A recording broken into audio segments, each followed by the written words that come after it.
Good afternoon. আমরা এখন Kolkata science city দেখতে যাচ্ছি।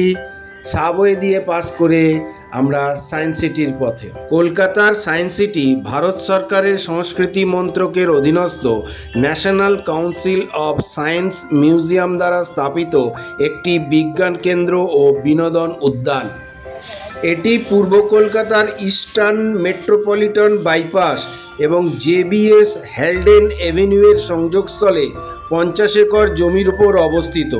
এই প্রকল্পের প্রধান উদ্দেশ্য ছিল কলকাতাবাসীর কাছে বিজ্ঞানকে জনপ্রিয় করে তোলা।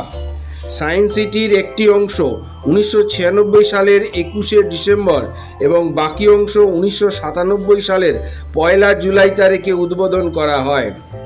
এর মূল অংশটি 1997 সালের 1 জুলাই তৎকালীন প্রধানমন্ত্রী ইন্দর কুমার গুজরাল উদ্বোধন করেন।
এখানে একটি বিজ্ঞান জাদুঘর, একটি বিজ্ঞান পার্ক এবং একটি অডিটোরিয়াম রয়েছে। এটি মিথস্ক্রিয়ার মাধ্যমে বিজ্ঞান শিক্ষার জন্য একটি জাতীয় মডেল হিসাবে পরিচিতি লাভ করে।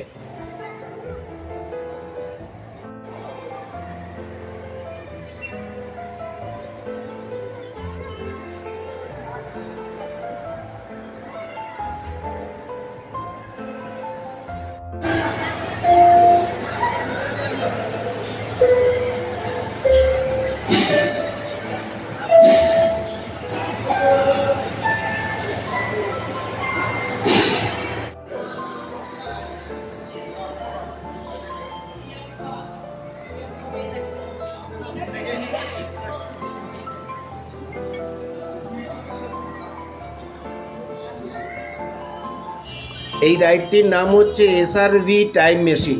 এটি আলাদা করে টিকিট কাটতে হয়। এবার আমরা দেখতে যাব এই টাইম মেশিনের মধ্যে কি হয়। দারুণ লাগবে বিষয়টি, আমরা আপনাদের দেখানোর চেষ্টা করব। চলুন।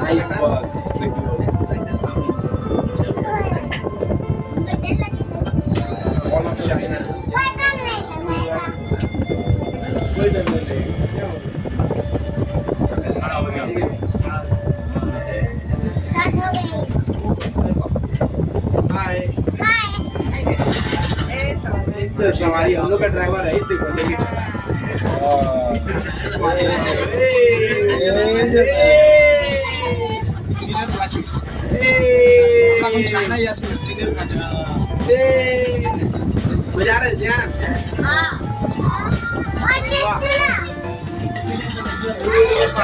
रॉकेट पे जा, रॉकेट उड़ जाएगा, पकड़ लो। सूर्योदय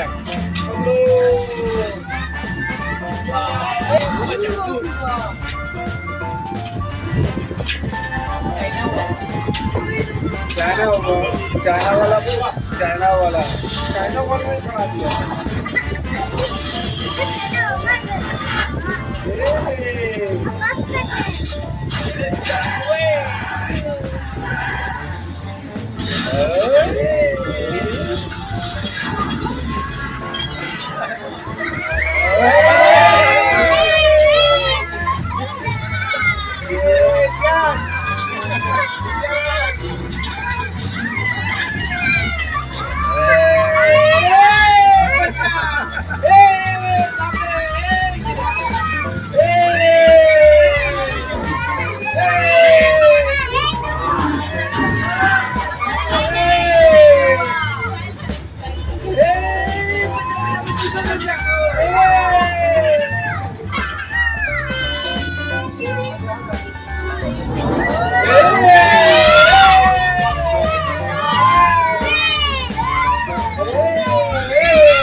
ड्रैगन चले, ड्रैगन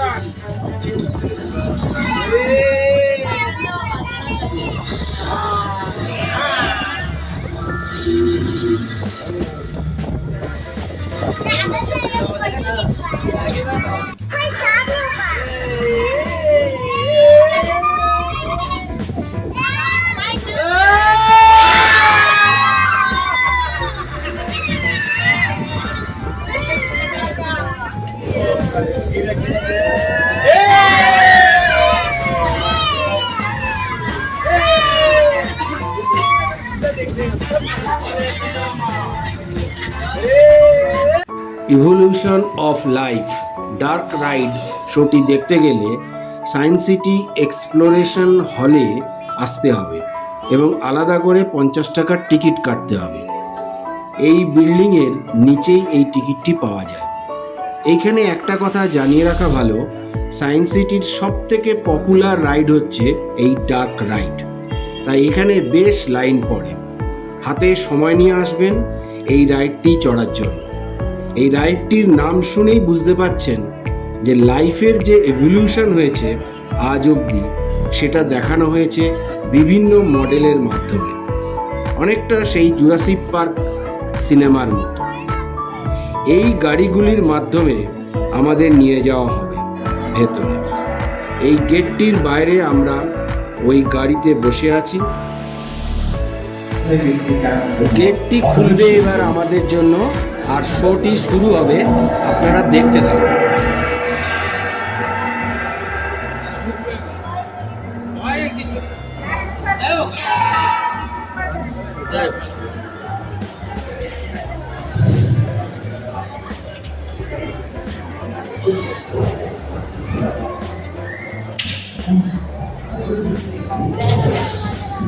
कहते हैं कि 460 करोड़ वर्ष पहले प्रचंड धूल के बवंडर से हमारे सौर जगत का जन्म हुआ।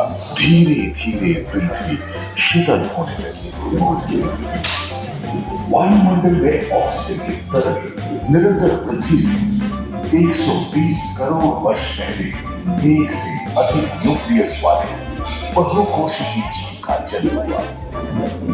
इस क्रमिक विकास से ब्लैक होल, जेलीफिश, स्टारफिश, नॉटिलॉयड सागर भालू, सागर के किनारे वाले अंचल में पौधे लहराने लगे। बहुत तेजी से विभिन्न प्रजातियों की मछलियां विकसित हुई।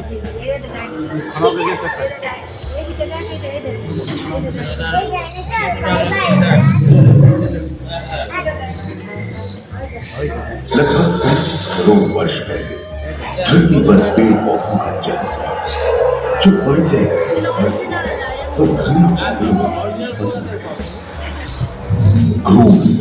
मकड़े आदि पंखहीन पतंग एवं एक टेगा जैसे उभयचर प्राणियों का आविर्भाव हुआ। सरसृप जैसे स्तनपायी डायनासोर प्रकट हुए, जिसकी पीठ पर नौका के पाल की तरह एक अंग था, जो ताप को नियंत्रित रखने में मदद करता है। सरसृप की तरह ही एक अन्य स्तनपायी प्राणी साइनोनेटस काफी प्रभावशाली हो उठा था। इसकी विशेषताएं कुत्ते से बहुत मिलती थी।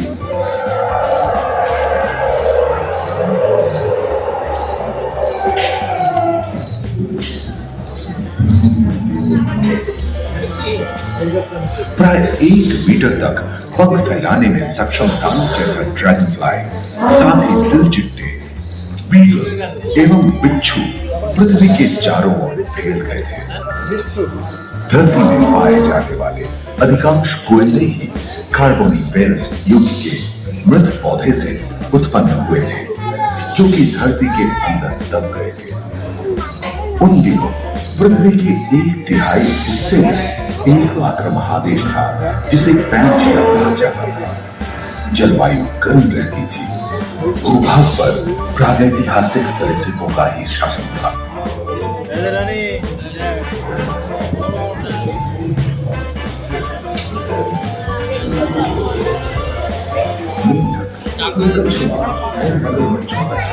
लगभग 5 करोड़ इस धरती पर हुआ था। प्रथम स्तनपायी जीव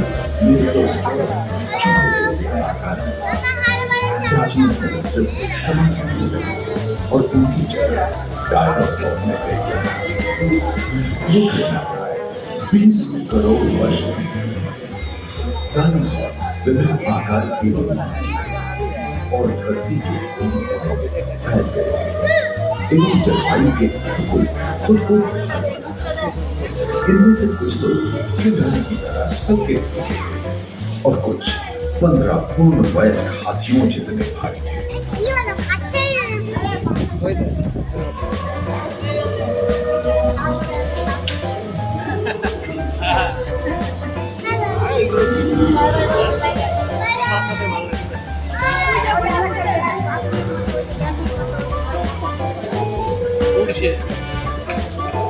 कुछ 4 पैरों से चलते थे, तो सियालोफाइसिस 2 पैर वाले डायनासोर।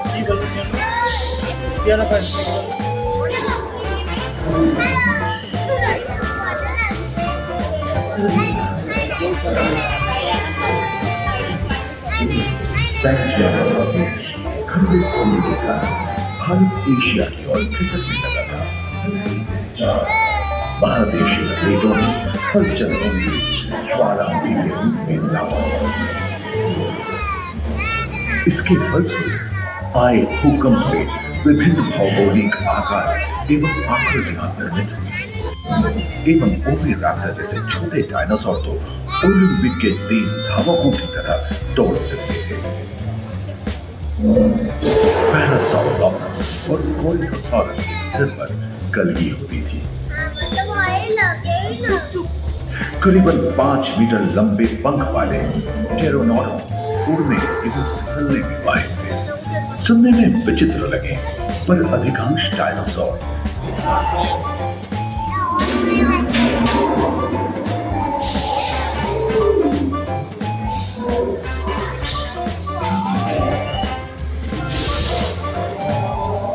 एकांत महादेश में जीव जंतुओं का विकास स्वतंत्र रूप से शुरू हुआ। सबसे पहले पुष्प वाले पौधे धरती पर विकसित हुए एवं परागण के लिए कीट पतंगों के साथ संपर्क स्थापित हुआ। वे तेजी से धरती पर बढ़ने लगे। इसी समय पहली बार धरती पर सांपों का जन्म हुआ। डायनासोर में सबसे भयंकर था। यह प्राय 12 मीटर लंबा यानी 2 मंजिला मकान के आकार का था।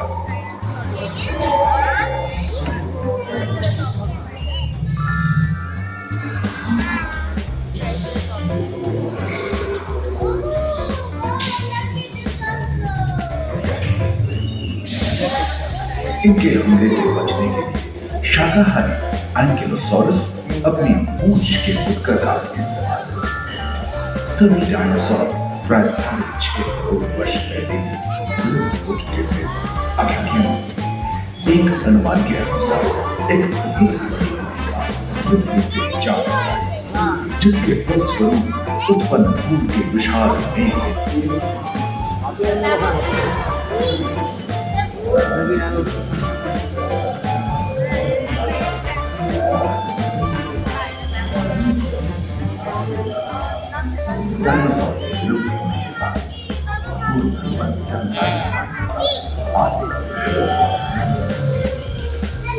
पर्याप्त मात्रा में आहार उपलब्ध होने के कारण छोटे छोटे स्तनपायी प्राणी बड़े आकार के बने। इसी समय बड़े बड़े शाकाहारी एवं मांसाहारी स्तनपायी प्राणी धरती पर बचे। विश्व के कई हिस्से जंगलों से हरे भरे हो गए।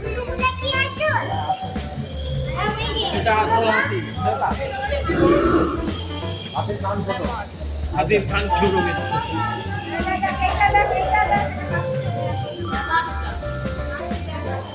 हाथी को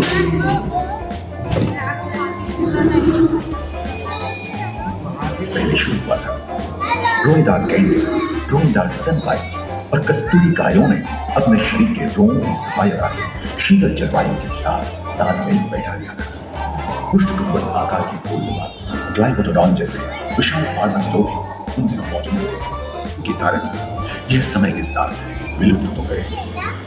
वही दानव आकार के हिरण हिंसक जानवरों से बचने के लिए तेजी से नहीं भाग सकते थे। फलस्वरूप वे भी ओझल होने गए। इस समय से ही आधुनिक मानव का क्रमिक विकास शुरू हुआ और विशाल का स्तनपायी प्राणी धीरे धीरे। কেমন লাগলো আমার ভিডিও? ভালো লাগলে লাইক শেয়ার সাবস্ক্রাইব করে আমাকে উৎসাহিত করবেন। Thank you, good night.